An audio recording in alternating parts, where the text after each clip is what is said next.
l'appelle, on acclame cela très très fort.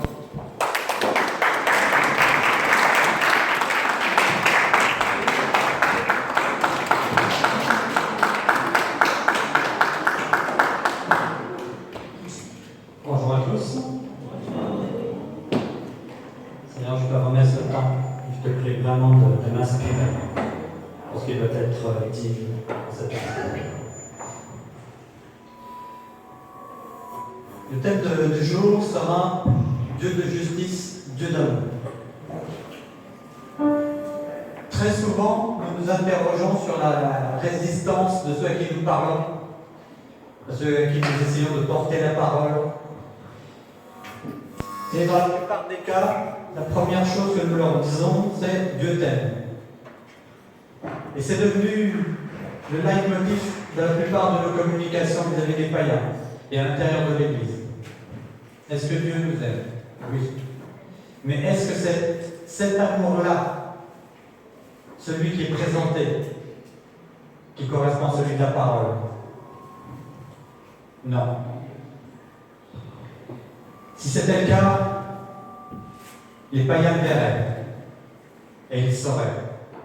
Mais que leur présente-t-on? La plupart du temps, on leur présente un Dieu qui est tellement bon, tellement gentil, un Dieu guimauve, bisounours, qui pardonne tout, qui couvre tout et qui ne demande aucun effort. Pourquoi voulez-vous que les gens se convertissent alors? On ne leur demande rien.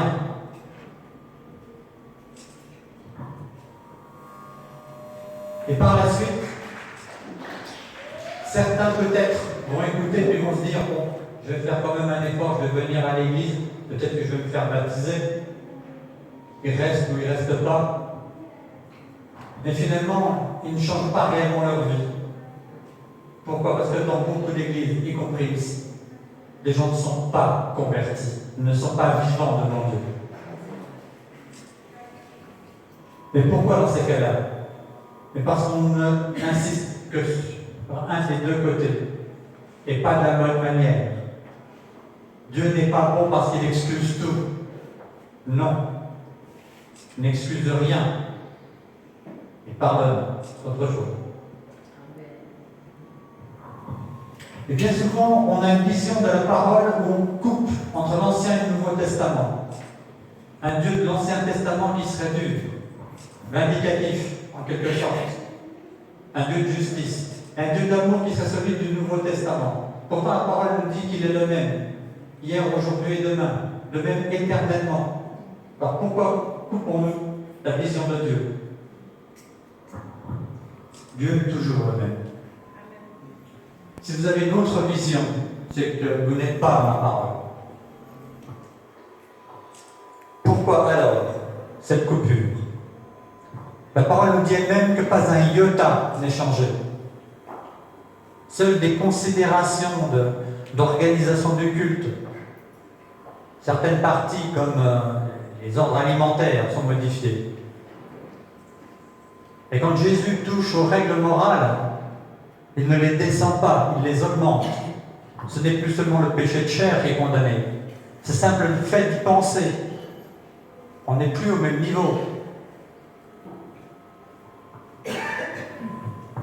L'Éternel frappait quelquefois dans l'Ancien Testament. Et on veut oublier ce qu'il fait dans le Nouveau Testament. Et on voudrait avoir juste cet aspect guimauve.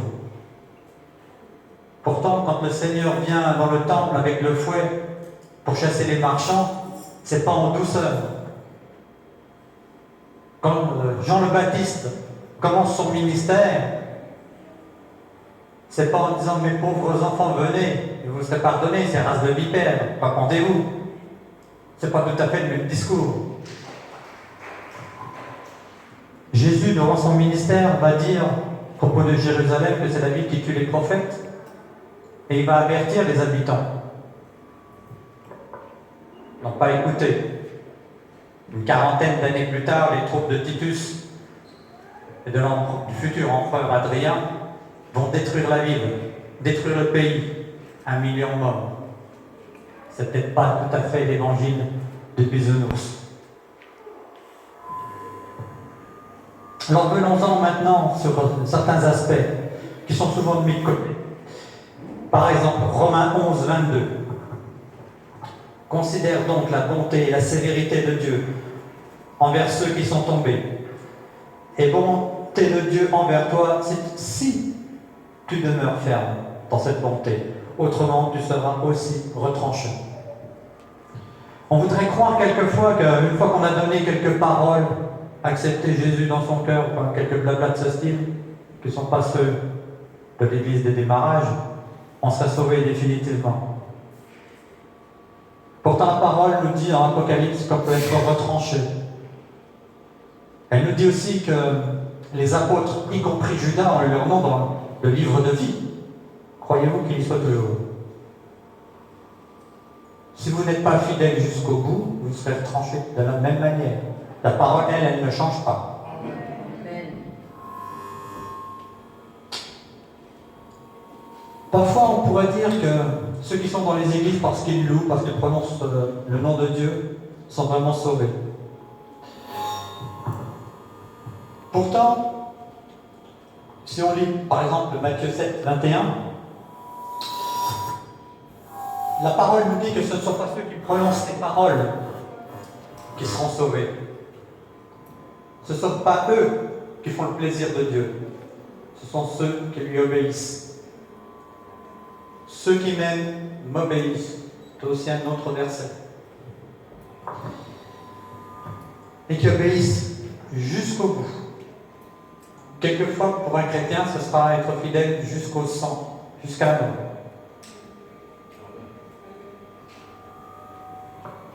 Mais à force de ne pas craindre Dieu, à force d'avoir une vision de Dieu qu'un Dieu d'amour, on finit par en perdre complètement la crainte. Et dans tellement d'églises, il n'y a plus aucune crainte de Dieu.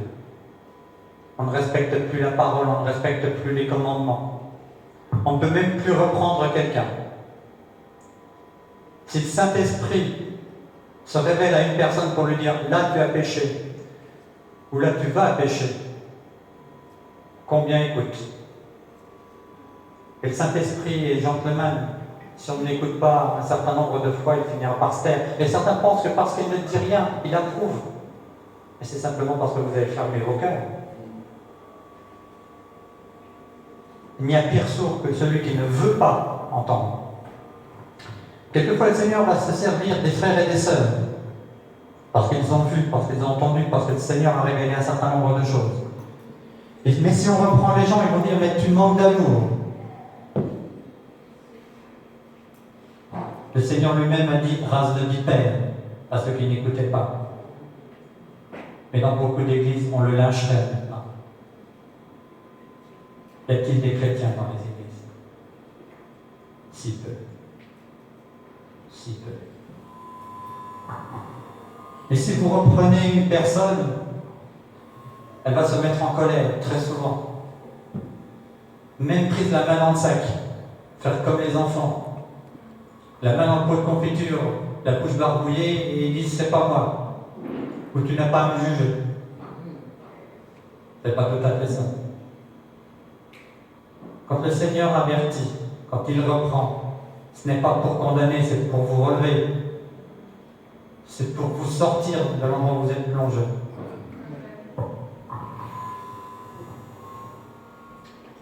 « 1 Pierre 1,17 nous dit « Conduisez-vous avec crainte ».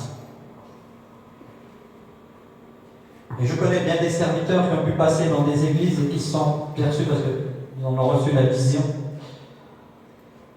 qu'il y avait beaucoup de morts spirituellement dans les églises. Des gens qui sont là mais qui en réalité ne sont pas vivants. Ou qui dorment. J'ai eu cette vision il n'y a pas longtemps. Pour notre Église.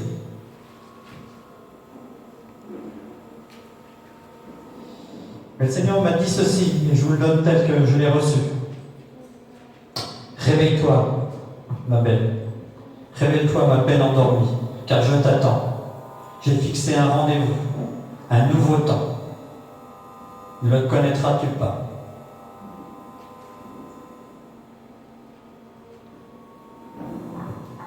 Et avant ces temps, il y a souvent des secousses. Et ces secousses, ce sont rarement les attaques de l'adversaire. C'est le Seigneur qui secoue son Église pour que ceux qui sont partis de travers se redressent. Et parfois parce qu'ils ne peuvent pas supporter d'être repris, parce qu'ils ne peuvent pas supporter quelquefois même la présence de l'onction, ils partent. J'ai connu un de mes amis il y a quelques années qui avait connu une chute. Il est revenu au Seigneur depuis, mais il ne supportait plus à un moment de son parcours d'aller dans les églises, parce qu'il ne pouvait pas se permettre d'entendre une parole de connaissance. Alors comme il ne venait plus à l'église, le Seigneur s'est servi du téléphone. Ça passait quand même. Une fois il est venu chez moi et il n'a pas supporté la présence de Dieu qui était là. Parti. Il est rentré chez sa famille. Il y a des temps comme ça. Il y a aussi des gens qui se rebellent.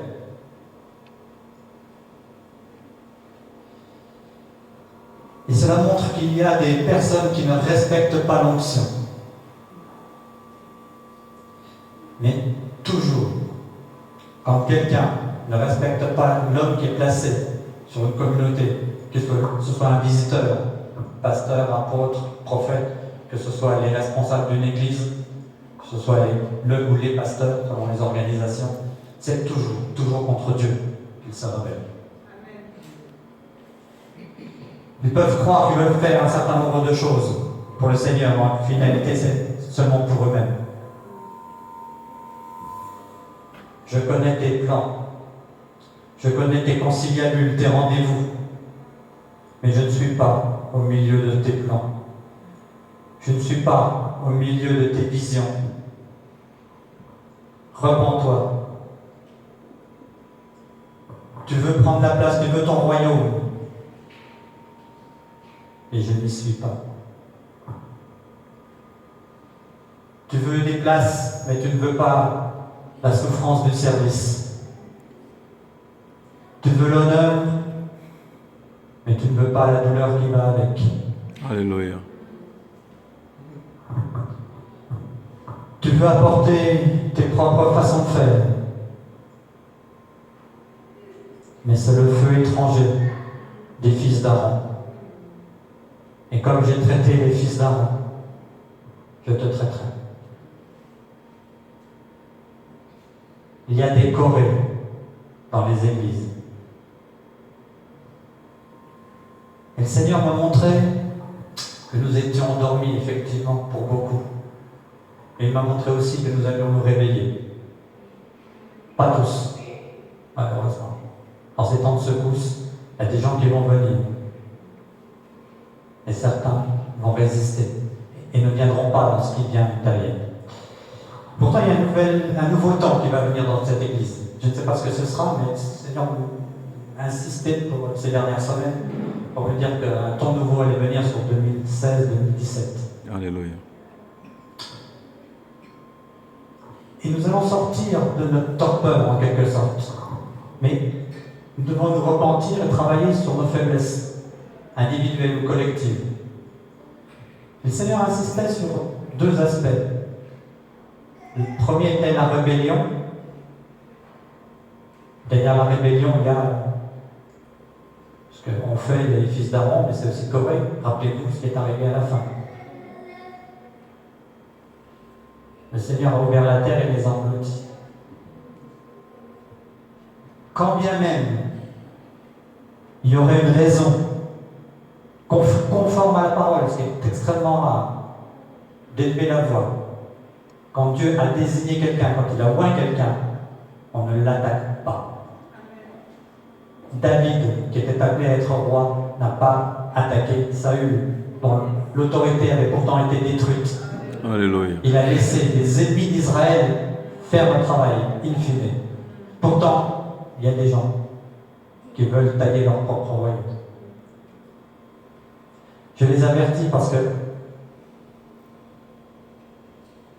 c'est la mort qui est au bout.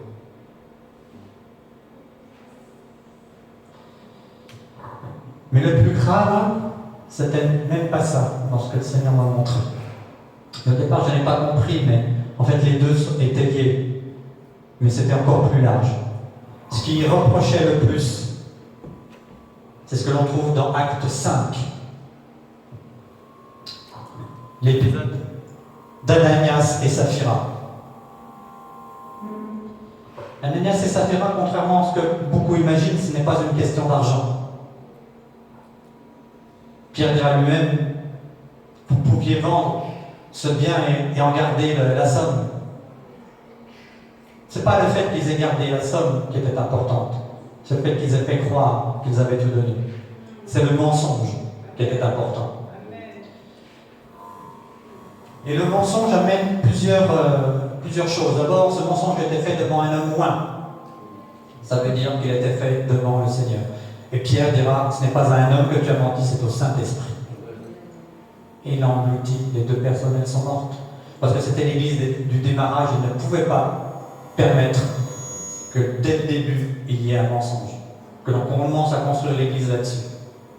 C'est pas possible. Alors il a appelé.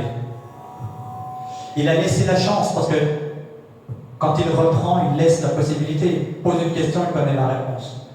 Les deux ont eu l'opportunité de dire la vérité. Les deux ont refusé. Et ils sont là. Mais derrière ce mensonge, il n'y a pas seulement, je dirais, le fait d'avoir trahi le Seigneur et d'avoir menti au Saint-Esprit. Il y avait aussi une forme d'incrédulité. Et c'est aussi ça que nous montrait le Seigneur pour beaucoup, y compris dans cette Église. C'est que quand on ne respecte pas l'onction qui est sur l'homme, on est incrédule, et qu'on ne croit pas que le Seigneur a désigné, on ne croit pas que le Seigneur a oint. Et finalement, on vient dire au Seigneur que c'est lui qui s'est trompé, ou que c'est lui qui devrait faire autrement. Vous pouvez toujours essayer de lui dire qu'il s'est trompé. Même avec un bon avocat, il y a peu de chances que vous gagniez. J'ai un avantage dans ce domaine-là. C'est qu'en 2005, alors que le Seigneur me demandait de changer d'église, quitter l'église de Belleville pour aller dans une qui était dans le Marais, il m'a dit, dans une vision, que je n'allais au Marais que pour quelques temps. Il m'a pas dit vraiment pourquoi. Il m'a dit que j'allais rencontrer certaines personnes là-bas. Mais que ce qui était important, c'était l'église où j'irais juste après. Je me rappelle, c'était en 2005 et je n'avais pas encore quitté Belleville. Et les anciens ont prié et ils ont confirmé que c'était bien mon parcours. Pourtant, il n'y a pas de raison que les anciens d'une église acceptent un départ. Et ce que le Seigneur m'a montré, c'est qu'il allait m'envoyer dans une église africaine. Vous pouvez imaginer la surprise. Il m'a montré qu'au mariage, je rencontrerais quelqu'un qui m'amènerait dans cette église africaine, que cette personne disparaîtrait après de l'horizon. Et qu'il me placerait auprès d'un homme d'onction. Et qu'auprès de cet homme, mon service naîtrait et grandirait. Je peux rien faire, rien dire là-dessus. Il y a de nombreuses reprises depuis. Il a parlé. Il m'a dit, aide le pasteur Lebert, soutiens-le. Impossible de dire quoi que ce soit. À un moment donné, quand on sait que le Seigneur a dit qu'il y avait une onction. Alors pourquoi certains ici vont contre l'onction? Je ne comprends pas, mais je sais que le sort peut être terrible. Il y a le temps pour être averti. Et il y a le temps où la patience de Dieu est épuisée.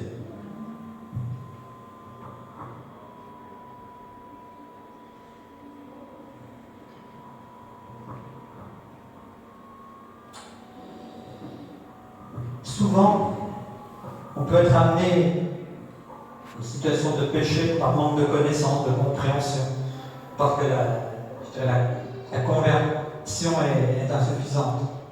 Il y a un temps pour être des enfants, et après il y a un temps pour devenir de véritables adultes. Il y a parfois des moments aussi où, pour toutes sortes de raisons, on peut s'écarter. Seigneur va en profiter pour vous indiquer que là, vous êtes en train de vous écarter, qu'il y a quelque chose de grave. Il y a quelques semaines de ça, je pensais être tranquille, il m'a dit, si tu restes dans la situation où j'étais à ce moment-là, si tu restes dans cette situation, tu vas pécher.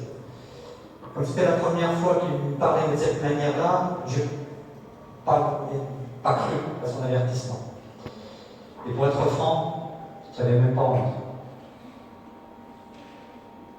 Et pourtant, c'est lui qui avait raison. Il y a eu une faute, on s'est repenti, mais du coup j'ai compris que parfois c'était vraiment lui qui nous avertissait. Et qu'il fallait faire très très attention quand il parlait. C'est pas si fréquent qu'il nous donne des indications extrêmement claires, ou nous interpelle à un moment donné, et peut passer par faire par seul, mais surtout ne lâchez jamais.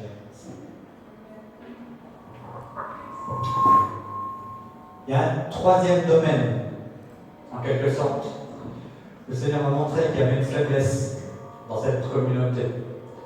Et c'est là qu'il a fixé le rendez-vous, et c'est là qu'il a fixé quelque sorte de test ou la preuve que nous serons prêts pour la suite. Et à cause de la nature de ce rendez-vous, il m'a montré que ce n'est pas moi qui serai en premier. Ce n'est même pas le pasteur Hubert. Non.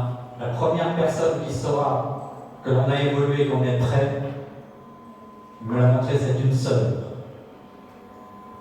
Une sœur modeste qui sert fidèlement le Seigneur. Cette sœur, je vais lui demander de se lever parce qu'elle saura avant nous et qu'elle devra nous l'apprendre, nous le dire. Sœur, lève-toi. Car c'est toi que le Seigneur veut honorer aujourd'hui.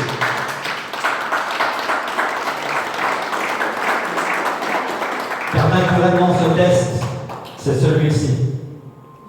C'est la fidélité et la régularité de vos dons et de vos offrandes. C'est là qu'il nous attend parce que nous n'avons pas été suffisamment fidèles, pas assez sérieux. Et au-delà de ça, nous n'avons même pas souvent les moyens de lancer nos invitations, d'honorer nos visiteurs correctement. L'année prochaine, nous avons prévu de faire venir quelqu'un que nous avons rencontré à Kinshasa. Et ça fait à peine quelques secondes que je l'avais croisé, que le Seigneur m'a interpellé et qu'il m'a dit que cet homme était extrêmement fort et consacré. Le Père et le Fils sont des grands serviteurs de Dieu. Et ensuite, le Seigneur nous a parlé pour nous dire qu'il serait important. Le Fils va venir ici. Il est apôtre. On vous en parlera un moment venu. Mais là, on aura les moyens ou non de l'inviter. Je ne comprenais pas malgré tout l'image que le Seigneur me présentait. J'ai cru qu'il voulait simplement profiter de la circonstance et honorer la Sarkozy. Mais je sentais que quelque chose m'échappait, mais je ne trouvais pas quoi. Et c'est seulement en venant tout à l'heure que j'ai compris, reçu la suite. Il m'a montré une toute petite fraction de l'amour qu'il avait pour toi. J'ai failli m'écrouler tellement c'était fort. C'est très violent quand il nous montre ça. J'en avais les larmes aux yeux. Et il a insisté, quoi qu'il se passe, il est avec nous. Il a un amour d'une force. Ça fait seulement, je crois, la deuxième fois dans tout mon parcours qu'il me montre cela pour une personne. Il veut vraiment que j'entende ses paroles. Il t'aime et il est avec toi, quoi qu'il se passe. Applaudissez-le. Et honorez-le.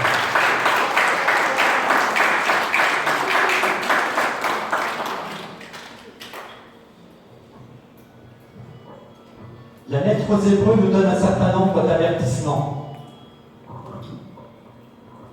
à de multiples passages. D'abord, dans Hébreux 3, il y a, entre versets 7 et 12, on va l'afficher. N'endurcissez pas vos cœurs. Vous pouvez entendre la parole, mais l'important, ce n'est pas seulement ce que vous entendez, c'est ce que vous appliquez. Si vous êtes des auditeurs oublieux, ça ne sert à rien. Si Si vous refusez de faire, d'écouter et d'appliquer, ça ne sert à rien, ça ne vous mettra pas au salut, ça ne vous fera pas avancer. Le Seigneur ne cherche pas des personnes qui crient son nom, il cherche des disciples. Ce n'est pas la même chose. Il dit aussi au verset 18 que ceux qui n'obéissent pas n'entreront pas dans son règne. Ce n'est pas l'évangile bisounours, c'est le Nouveau Testament.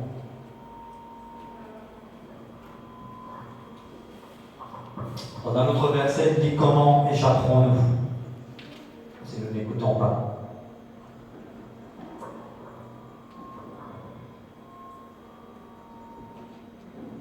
Alors oui, certains refusent d'écouter. Et pourtant, la parole nous dit, faites-le.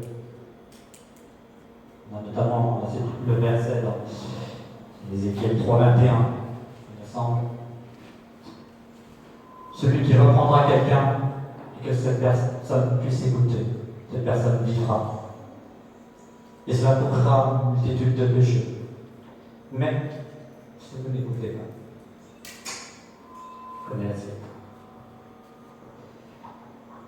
Tu reprends quelqu'un, il écoute, tu sauveras son âme. Mais il faut oser. Il faut parfois accepter qu'il vous déteste derrière. C'est pas agréable de se faire reprendre. Et si vous êtes suffisamment humble, si vous aimez le Seigneur, alors vous accepterez d'être repris. C'est pas facile, je reconnais. Et c'est de plus en plus rare dans les églises.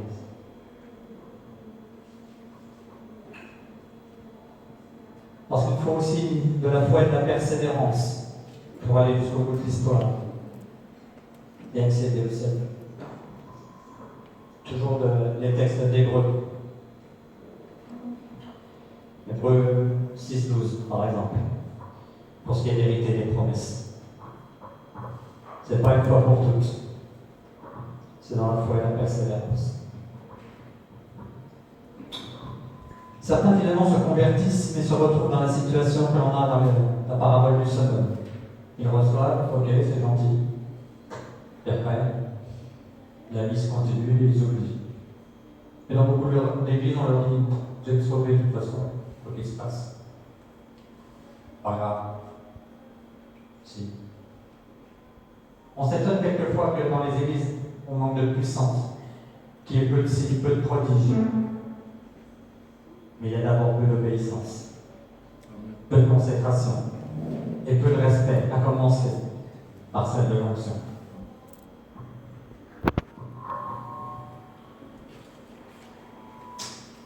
Souvent, on pense que dans les avertissements qu'il y a dans l'Apocalypse, dans d'autres passages concernant l'apostasie, on est amené à croire qu'il y a des gens qui vont d'un seul coup dire qu'ils renient Dieu. Mais c'est pas ça qui se passe. C'est pas ça. Ce qui arrive, c'est que petit à petit, on se fait son propre Dieu. Un Dieu banquier, évangile de prospérité. Un Dieu distributeur de toutes sortes de bénédictions. Un Dieu tellement bon, un Dieu bisounours qu'il parle de tout, qu'il couvre tout et qu'on n'a même pas besoin de consulter son propre évangile, parce que le cœur devient tellement dur qu'il refuse d'écouter les ordres et les instructions du Seigneur. Et pourtant, il vient dire et répéter, celui qui m'aime obéit à mes commandements. Mais combien en arrivent là? Et combien sortent? Parfois même les serviteurs de Dieu eux-mêmes. La parole nous dit que le jugement commencera par l'Église, mais on voit déjà des scandales dans différents endroits. Adultère, argent, toutes sortes de choses. Je dirais que les médias nous en apprennent de toutes sortes. Et certains, parce qu'ils sont arrivés à une position, envie. Et ils critiquent, et ils attaquent. Et quand ils sont reprendre, ils mordent. Ils vont répandre des calomnies parce que Ils ne peuvent pas faire face à leur propre cœur. Alors ils essayent de détruire l'église où ils sont, ils essayent de détruire le pasteur, ils essayent de détruire le frère ou la sœur qui les a repris. Leur sort sera terrible. Parce que c'est du mensonge et c'est de la manipulation. Et finalement, eux sont rentrés déjà dans l'apostasie. Parce qu'ils sont sortis de l'autorité du Seigneur et qu'ils se sont fait leur propre idole. Ils peuvent toujours dire Jésus. Ils ne l'ont plus comme Seigneur.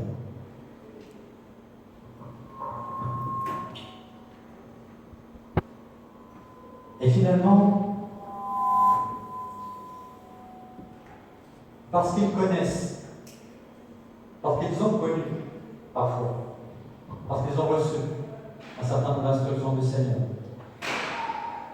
la responsabilité des anciens, la responsabilité des serviteurs est d'autant plus grande.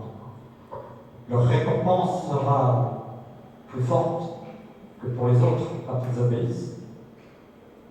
La sanction sera d'autant plus forte et rapide quand ils deviennent trompeurs. Regardez ceux qui chutent. Certains vont se repentir, mais très peu. Parce que le Seigneur refuse d'effacer les dons, ils croient qu'ils peuvent continuer. Terrible ce qui va attendre. On a ça à tous les niveaux dans une église.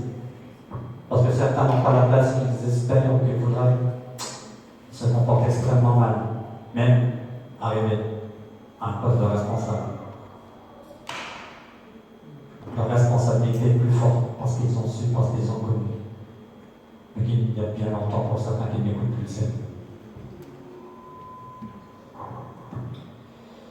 Et Hébreux 10 donne pour ces cas-là une parole, verset, je crois, 29, une parole d'autant plus forte. Car si nous péchons après avoir connu la vérité, il ne reste plus de sacrifice pour les péchés, mais une attente.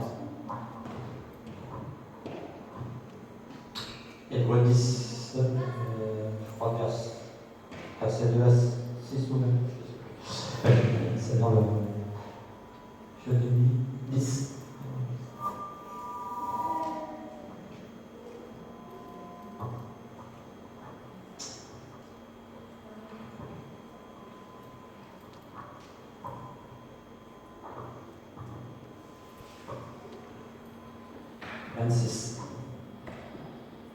Bon, ça va jusqu'au verset 29, vous pouvez lire tout le passage, on ne va pas tout reprendre.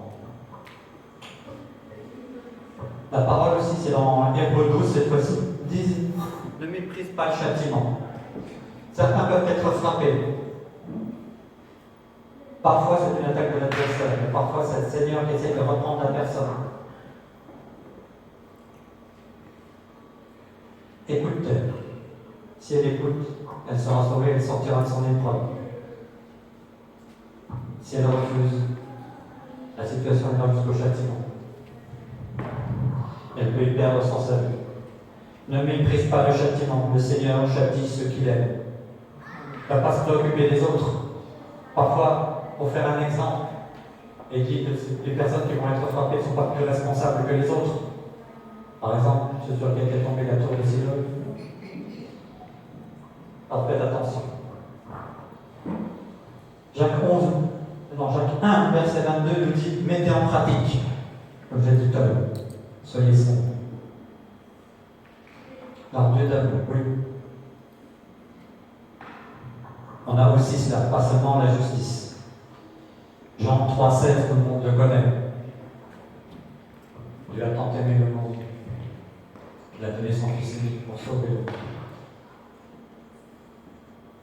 Mais il y a une différence dans cet amour entre l'Ancien et le Nouveau Testament.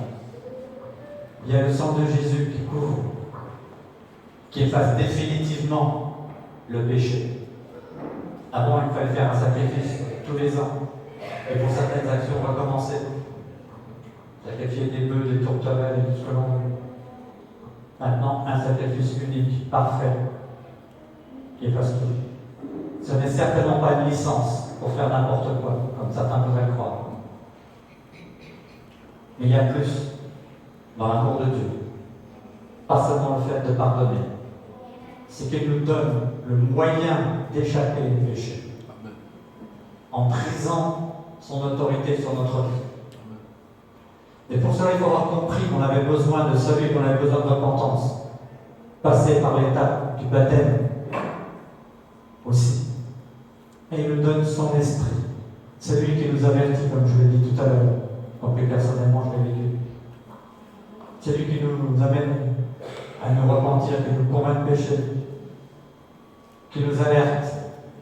Mais c'est lui aussi qui nous donne la force, l'autorité pour vaincre, pour briser les malédictions, pour découvrir les portes de l'adversaire et les détruire.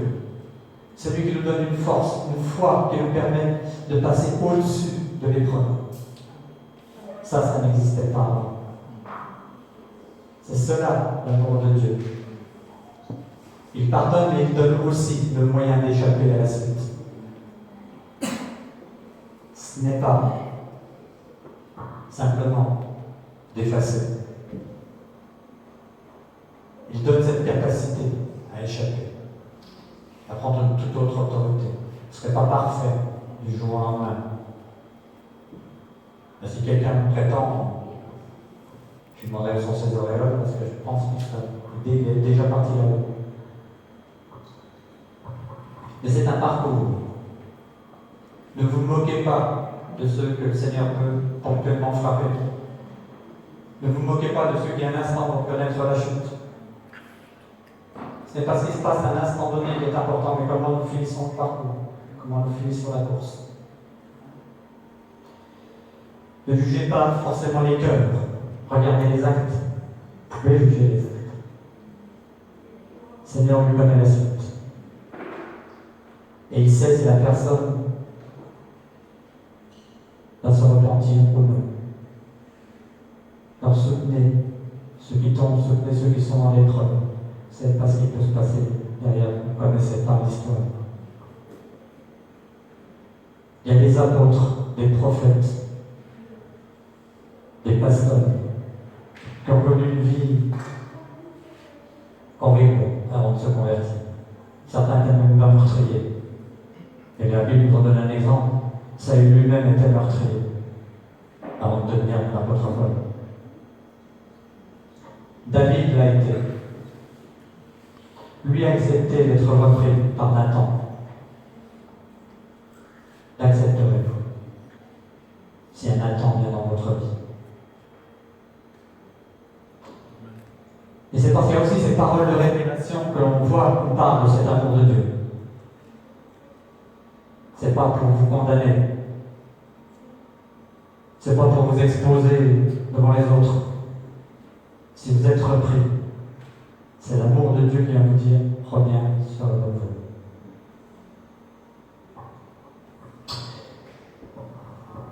Et c'est peut-être ainsi que nous devons finalement le découvrir. Un Dieu d'amour qui est avec nous, qui nous donne le Saint-Esprit, qui est là aussi pour nous encourager, qui donne un cadre, une famille autour, pour soutenir, qui donne l'autorité aussi, pour briser les œuvres de l'adversaire, pour guérir.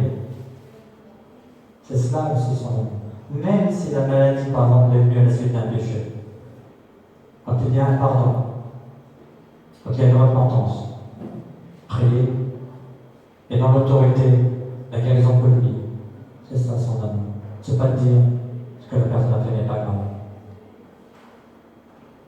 Alors peut-être certains devront-ils se repentir, certains devront peut-être écouter les reprises qui vont être faites.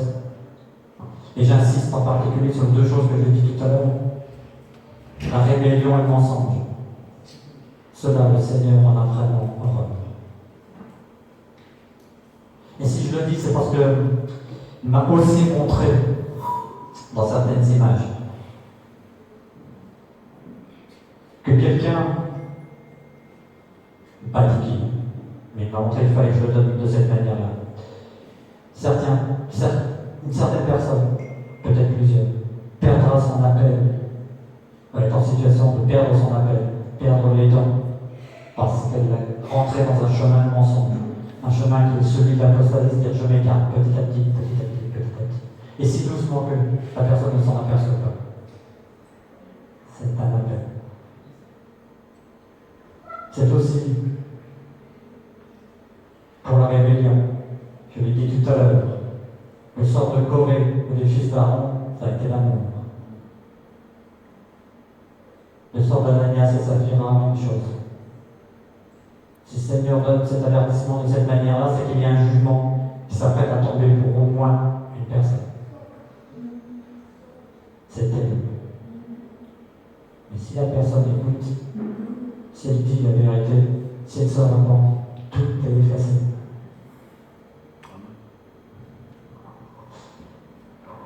Je sais, à un moment donné, le Seigneur m'a montré que quelqu'un s'était complètement égaré, mais était parti très très loin dans la faute.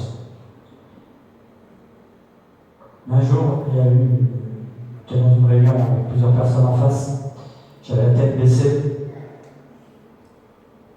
Quand j'ai levé la tête, j'avais 2-3 personnes en face de moi. Je ne sais pas à laquelle ça s'adressait, il m'a dit, je le relèverai. Même tombé très bas, je le relèverai. Moi, je fais confiance à la parole du Seigneur à ce niveau-là. Mais il y a un avertissement. Je le relèverai, oui, et c'est l'importance. Alors, je vais rendre la parole à l'homme qui est loin ici, pour qu'il conduise un temps de prière. Et je veux vraiment vous demander d'honorer l'homme, parce que c'est aussi l'onction, et c'est le Dieu de l'onction qu'il faut voir. Amen.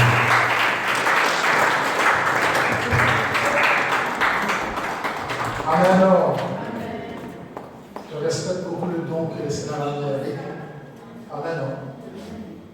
Et ça fait plusieurs années que je suis avec ce frère. Je vois il me donne une prophétie exacte. À chaque fois qu'il me donne une prophétie, je vois la prophétie s'accomplir. Et je vis vraiment un don de prophétie. Je ne sais pas si c'est un ministère ou comment, mais je prie le Seigneur qu'il puisse nous révéler si vraiment c'est ça. Amen. Il y a des choses, vous savez, nous avons besoin que notre église soit complète, que nous ayons des évangélistes, des prophètes, que nous ayons des apôtres, que nous ayons les 5 ministères dans l'église. Amen. Alors moi, chaque fois quand je consulte Eric pour un message prophétique, c'est exact. C'est vraiment exact. Amen. L'église doit être complète. Il faudra que nous ayons des gens qui ont vraiment ces dons et ces qualités au sein de l'église. Amen. Merci beaucoup pour le message. Une bonne surprise. Que Dieu soit loué pour toi. Amen. Nous allons nous tenir tous debout pour prier le Seigneur par rapport à ce que nous avons reçu cet après-midi. J'aimerais que tu pries avec moi et tu recommandes ton église entre les mains du Seigneur.